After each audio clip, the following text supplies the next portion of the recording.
My name is Scott J. Wittman. I'm an artist.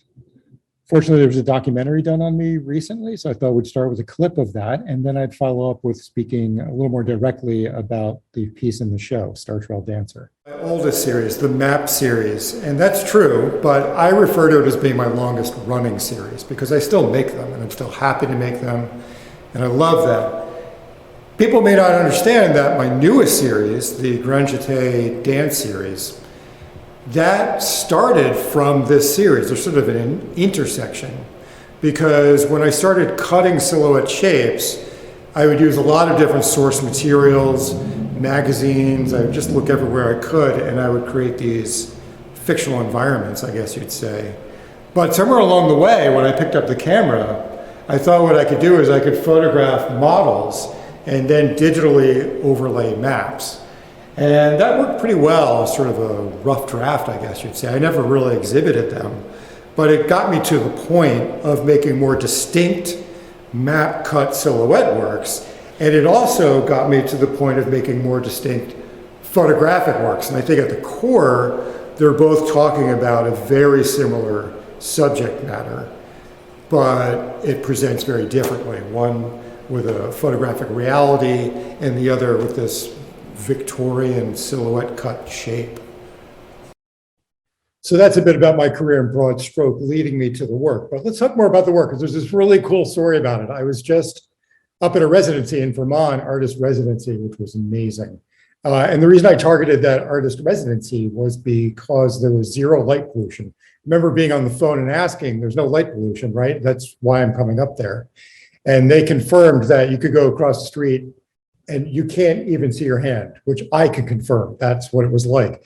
The only wrinkle in that is that I went up there for this 2-week residency, and the only day of good weather was the night I got up there.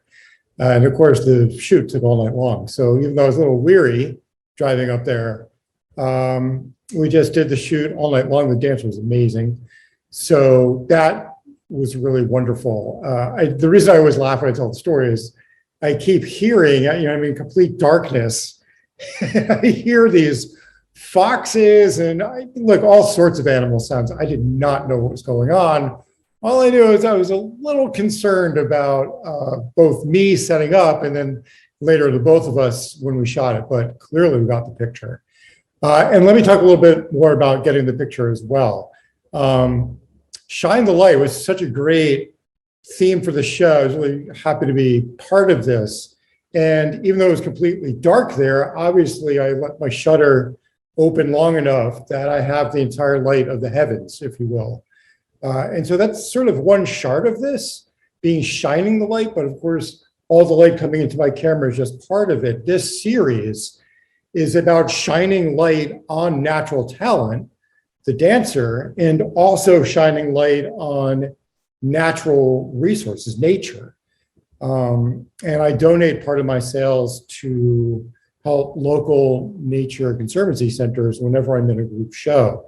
So along with that, I also in recent years have been trying to offer a reduction in price to people I'm in the show with. It's really been wonderful being part of this community and listening to other artists talk about their work.